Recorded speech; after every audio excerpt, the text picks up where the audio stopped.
I stepped out of the Frankfurt, Germany airport, and I knew in my bones I was completely alone. I was 15 years old, and I had a rail pass and a plane ticket out of Rome in 2 weeks' time. I was supposed to meet my friend in the airport, but when she couldn't find me, she panicked, and she went to her family in Sweden. I guess her fight or flight response was just, Scandinavia! So there I was, before the internet, before cell phones, and all I had to guide me was my Lonely Planet guide and my wits. I had the street smarts of a bookworm, which is to say, mostly theoretical.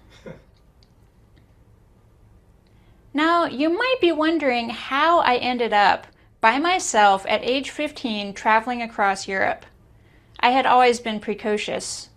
At age 14, I got accepted in an accelerated college program where I lived in a dorm and attended as a freshman.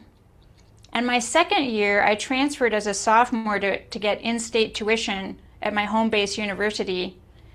And they accepted me, but they wouldn't let me live in the dorms because I was a minor.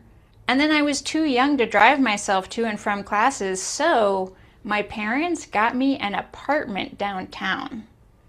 I walked to classes, I fed myself, and I basically lived independently.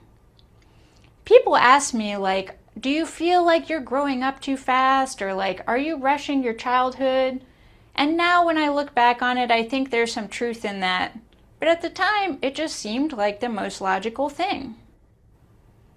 Now, you might be asking yourself, where do my parents fit in this picture? You could say they were pretty hands-off. Now, my mom lived about a half hour away, my dad lived a couple hours away, and they always bragged about how strong and independent and capable I was for living alone. I wasn't so independent that I didn't still let my mom come do my laundry sometimes, though. And they figured, since I was living on my own, why not let me go to Europe by myself? Now, people kept talking to me about safety when I told them about this trip. And I had a safety plan, but with a 15-year-old's blend of naivete and paranoia. I had heard that my dyed blonde hair that I had at the time could attract unwanted attention from men. So naturally, my solution was to pack a black wig. Then I had heard it would be easier if I pretended I was married, so I went out and I bought myself a fake wedding ring. I was unintentionally cosplaying as a child bride. And if I had had room in my suitcase, I'm sure I would have packed along a fake husband. So, armed with my wig, with my ring, I set off for Frankfurt. And 4 hours after I was supposed to meet my friend, I gave up and I went to an internet cafe. And I found an email from her saying that she had gone to Sweden. I was pissed. I said out loud, "What the hell, Giannina?" And then I was scared. I knew I had to do it by myself. I didn't even think about writing my parents. I figured what they didn't know wouldn't hurt them. So I set off with my luggage to my hostel, and as I was crossing the street, I was bumped by a jogger, and I turned around and I was shocked to see that he was completely naked. Now, that kind of German sausage was not in my Lonely Planet guide. Over the next few days, I went through Frankfurt and Cologne and made my way to Switzerland. I was living off $25 a day, so I always stayed at hostels that had a breakfast buffet. And at the buffet, I would make little cheese sandwiches, wrap them in a napkin, and stick it in my pocket. They always crumbled, but I felt so clever. The Alps were love at first sight. I remember hearing cowbells faintly tinkling in the fog, And then when the clouds parted, I couldn't believe how high I had to raise my eyes to see the tops of the mountains. One day I was huffing and puffing up a steep hill when a local came bounding past me like a mountain goat. And I said to myself, hey, yeah, I'm a flatlander, but you don't have to rub it in. So far, so good. Now you might be wondering if anything bad ever happened on this trip. Well, everything was fine until my train to Florence. I was in a sleeper car alone with a middle-aged man, and I told him my name was Sarah, and I had a wonderful husband who I was going to meet in Florence and look at my beautiful wedding ring, and he seemed to buy my story. But then, in the middle of the night, I felt his hand on my back. He rubbed his hand up and down and whispered, Sarah, Sarah. And I felt disgust. My skin crawled, but I couldn't move. I was completely frozen. All I could do was calm my breathing and hope that he would leave me alone. And eventually, he did give up and went away. I felt dirty, and I felt like somehow it was my fault.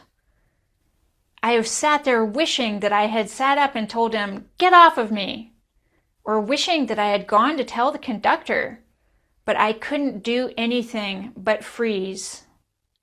I didn't sleep a wink for the rest of the night. Once we got to Florence, I was eager to get off that train and get to my hostel. And as I walked through the crowded streets, I must have stuck out with my luggage because the merchants kept calling out to me about their wares. At one point, I felt like someone was looking at me, and I turned around and I saw a bearded man staring at me. I didn't think much of it. But 5 minutes and a few streets later, and I turned around and there he was again. He was following me. My heart dropped. But then I remembered my secret spy training. When I was in middle school, my German teacher was an ex-spy who served in East Berlin during the Cold War. And sometimes, instead of teaching us German, he would teach us spy tricks. So I remembered him saying that if someone's following you, you can look in the shop windows for the reflections and keep an eye on who's behind you. So I walked through Florence, keeping an eye on the reflections in the shop windows and watching the bearded man as he followed me. I was terrified, but also kind of thrilled to be using my spy tricks. So I got to the hostel and my legs were like jelly. The bearded man was still there, and I practically ran inside. I put my luggage down and I met my roommates, who were a sweet young gay Canadian couple. I told them about the bearded man, and they said they would help.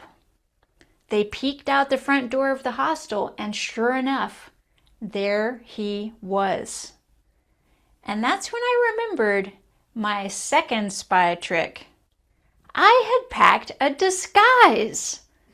So out came the black wig. And with a pair of sunglasses, it was perfect. The Canadians flanked me like professional bodyguards, and we joked that if we ran into anyone, they would politely say, "Please get out of the way, eh?" So, with the Canadians on either side of me, with my wig and my sunglasses, we stormed out of the hostel and marched right past the bearded man, and he didn't look twice. Down the street, we let out a whoop of joy, and then that night we celebrated with pizza. While we were eating pizza, someone came up and started speaking Italian to me. I didn't understand, and someone translated, and it turned out he thought I was the actress from Dawson's Creek, Michelle Williams, and he asked for my autograph. He thought I had been putting the wig on to hide from the paparazzi. So I signed something on a piece of paper. It didn't cost me anything. And plus, it felt good to be famous. So the next few days, my friends and I had all kinds of fun.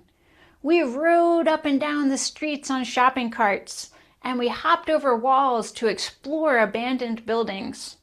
We went to a park in the middle of town, and we just spun around until we fell over. We generally had the kind of fun you can only have before your brain fully develops. So, I had to say goodbye to my friends, and I made my way to Rome. Once I got to the airport, I collapsed. I was exhausted and elated. I had done it. Now, you might be asking yourself, what did I tell people exactly when I got home? The first thing I said was, surprise! I did it all by myself! And then I told how majestic the Alps were, how nice the Canadians were, how delicious the pizza was.